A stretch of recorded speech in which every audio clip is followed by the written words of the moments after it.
Hello and welcome back to another episode of the Rebecca Adehill Show. I hope that you are having the most incredible start to your week.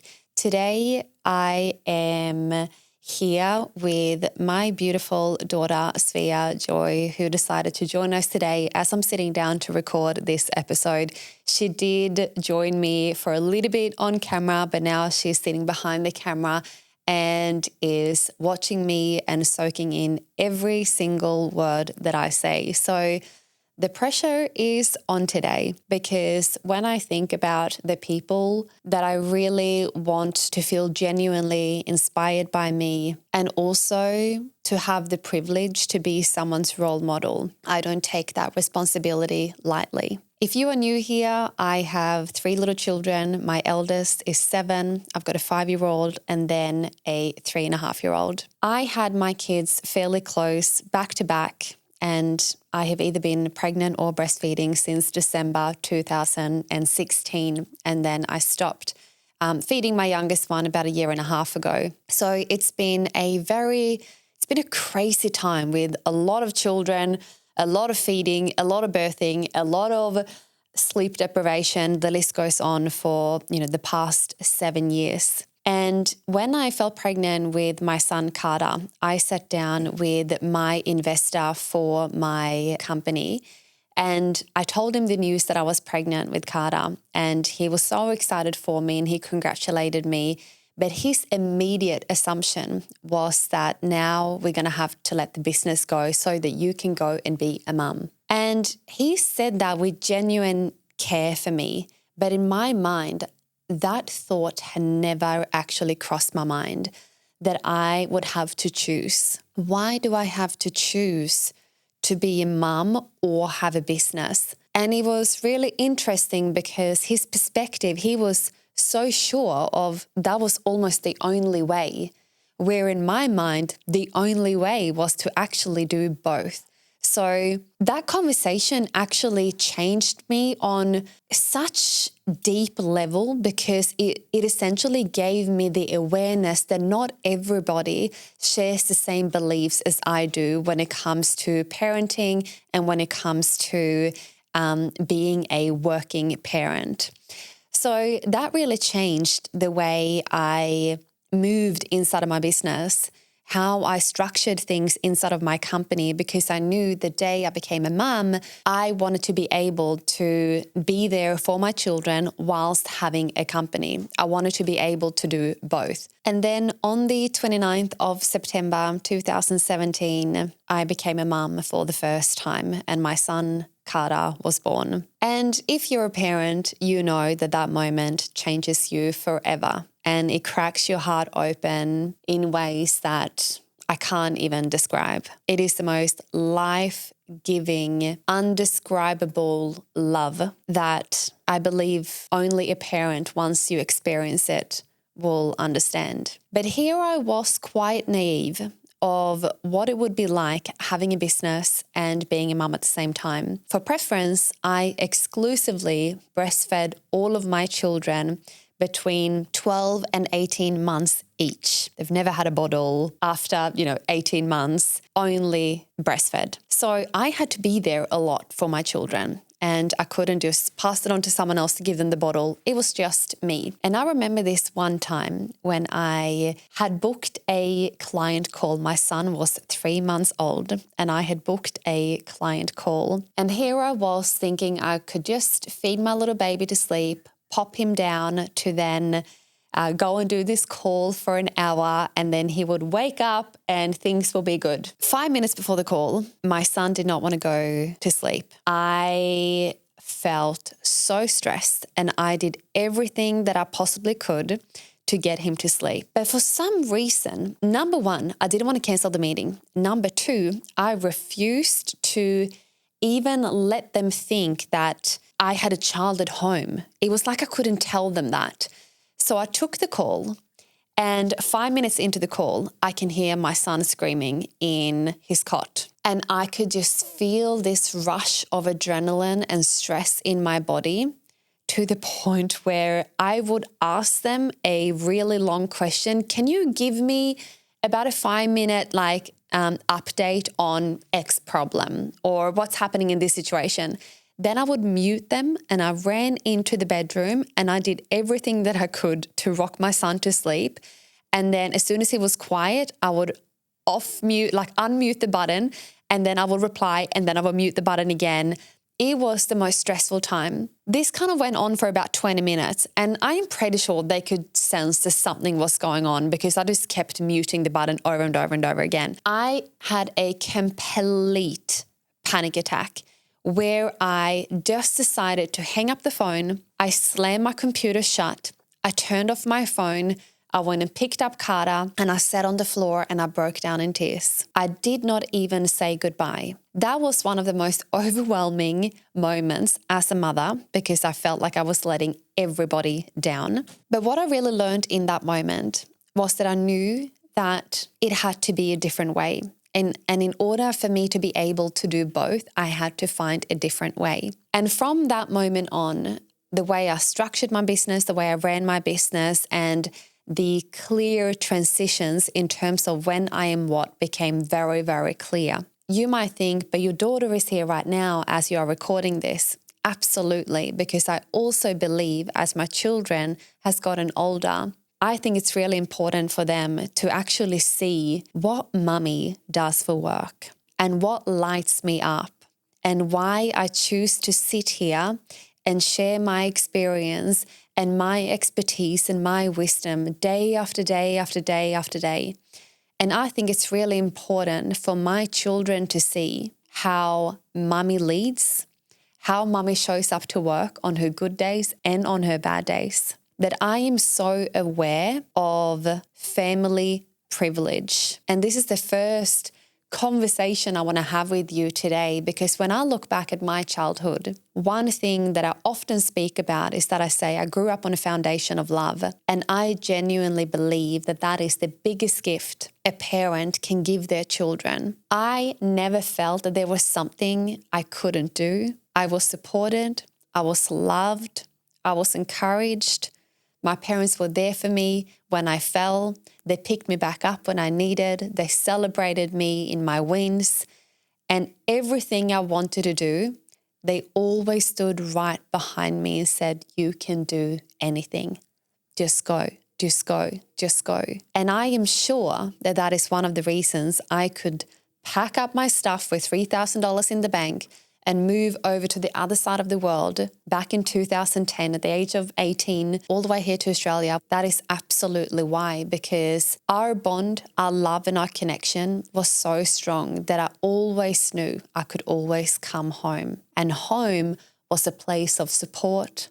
Home was a place of love and encouragement and strength and resilience and determination. They gave me so much confidence in myself simply because they gave me the privilege of a strong family unit and family support. So now as I am raising my little humans, and they're at this beautiful age now where they observe everything that I do, everything that I say, and my daughter Svea, she's my little bestie, she's my little sidekick, she's my little mini-me, and we do so much together. But I can see at this age of how much my children observe me. And I understand what a responsibility that is as a parent. So I am so aware of how I speak about myself, how I speak about others, how I show up to follow my dreams, how I stand back up after a bad day, how I allow all of my emotions,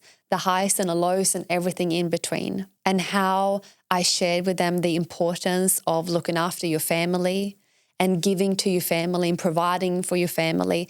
And I show them not just through words, but through actions. So for me, this episode today is so important because I have a 5.5-year-old who's watching my every move. And whether she's looking at me or not, she can sense how I'm showing up, how I'm leading, how I'm moving. And that is not lost on me, how important my responsibility as a mother is. And if you are a parent or you want to be a parent, how important that responsibility is. I also want my children to see how one mother, how a person can show up to their dreams and follow through on their dreams.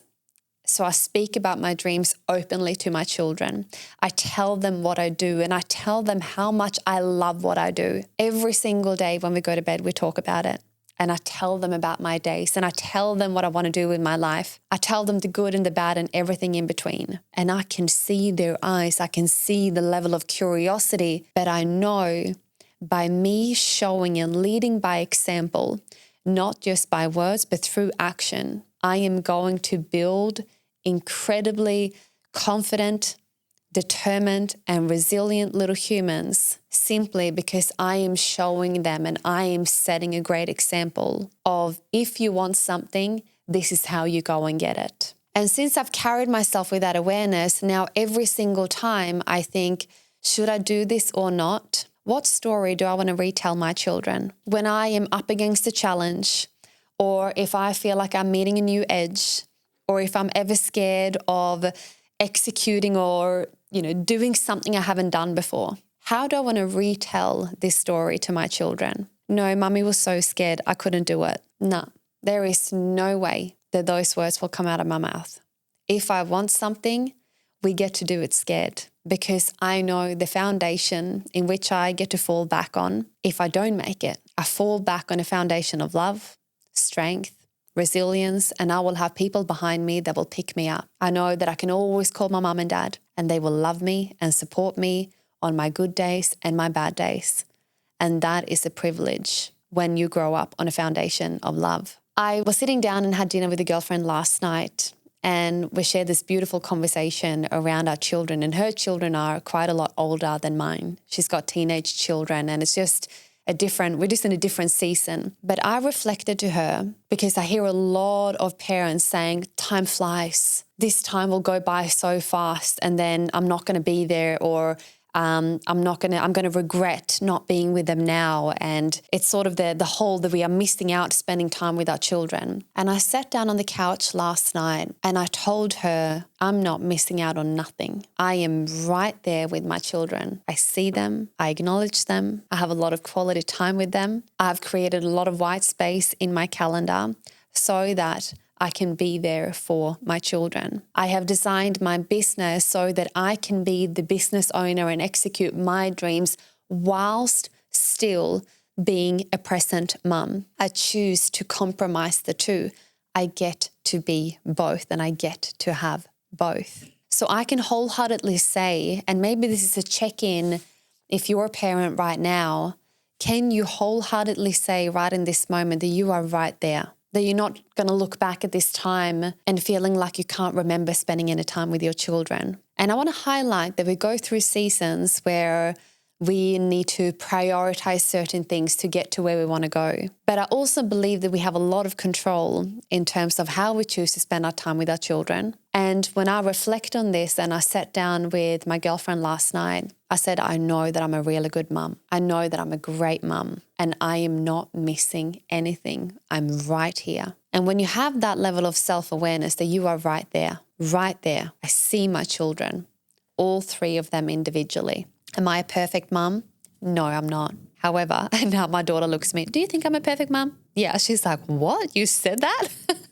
I love you so much, sis. Parents can make mistakes, and I strive to be the best mum I can possibly be for my children, to give them my time, to give them my love, to give them my strength, to give them my presence, my unconditional love as a mother. And why am I bringing this up today? How does this all tie into business? And how does this all tie into the way we are navigating life in this world? It's because I believe that there's a big stigma around what we should do as parents, and how we should show up, how we should think, and how we should prioritize our time. Society seems to tell us what the right way is, but I want to guide you home to your own truth and what is true for you in this moment. And you get to create your own rules in terms of what feels good for you.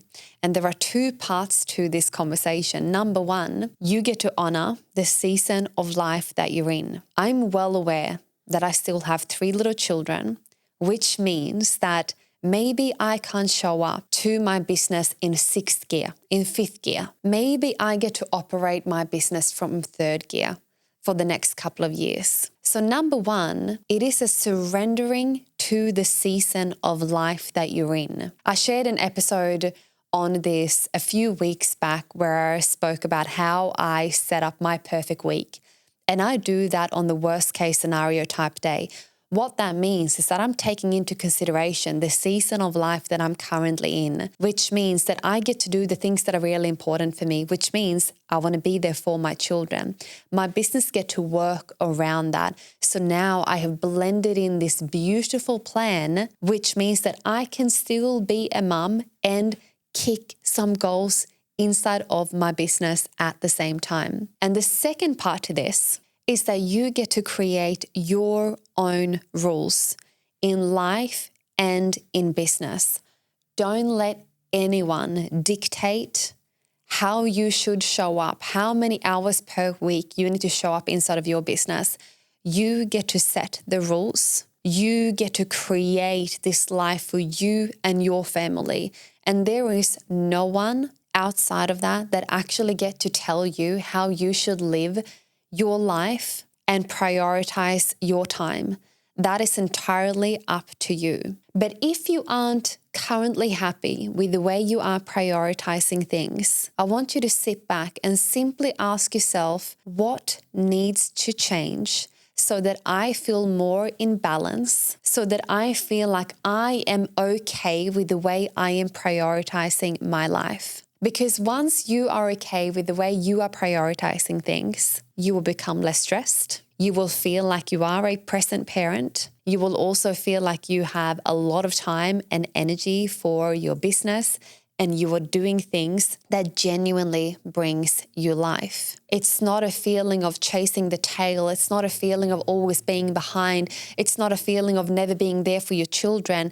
And if you are currently feeling that way, get curious. Don't get upset at yourself for feeling a certain way, because I had my moment like that, and I needed to have my moment like that in order for me to see how I did not want to feel and how I didn't want to operate. So what is then the flip side of that? So then I decided, okay, if I don't want to show up like that, what would be a better reality and what does that look like? And once I got clear on what that looked like, I then crafted a plan so that I could do both and be both. Now, something I'm also very clear about is transitions through business and motherhood. And I think this is a very fine line. So as much as I am in my creative state right now and sharing this episode with you, I'm still in mum mode because I can still see behind the camera right now, I can see my daughter. And as much as I have clear boundaries in terms of when I am what, I also think it's such a gift for my children to see me when I am working, to see mommy when she goes to work. And I come home and I tell them about my days and how much I love what I do. And my wish one day is that my children will come and work with me, or that I get to help them execute on their dreams and all of the things that they want to do. And I hope one day that they want to have their own businesses so that I can guide them in the right direction, and so that I can be this beautiful foundation of love so they can just go and go and go and never, never look back. Svea, do you want to come up here and join mum for a second? Just come sit here in my lap. The biggest gift life gave me was a daughter, because now I have the gift to going back in time to spend it with little Rebecca and give her so much love and so much care and my attention and my love. And I genuinely feel that I will look back at this time feeling I did not miss a second. And my intention with this episode today is not to go and tell you what to do. It's not to go and tell you how to parent or try and tell you the things are perfect. I just want you to leave this episode with the self-awareness of checking in to see how you are genuinely feeling with how you are prioritizing your time, knowing that it may not always be perfect, but I want you to give yourself grace, and I want you to give yourself the grace of time, honoring the season of life that you're in, and actually allowing yourself to be present with your children. working on your transitions on when you are what, and also being brave enough to show your children what it's like to be a working parent, what it's like to executing your dreams, what it's like to be in your creative expression when your children are sitting on your lap. I think that is such a gift in itself. So with that said, Svea Joy, do you want to hear how I finish every episode? I say like this. Thank you for tuning in to another episode. I'm so grateful that you are here and for joining us today and letting me have this beautiful conversation with my daughter Svea on my lap. Svea, I love you so much. You are the best thing that's ever happened to me. And I love that you are mine. Can I have a kiss? I love you. I cannot wait to be back here next week for another episode. I will see you all then.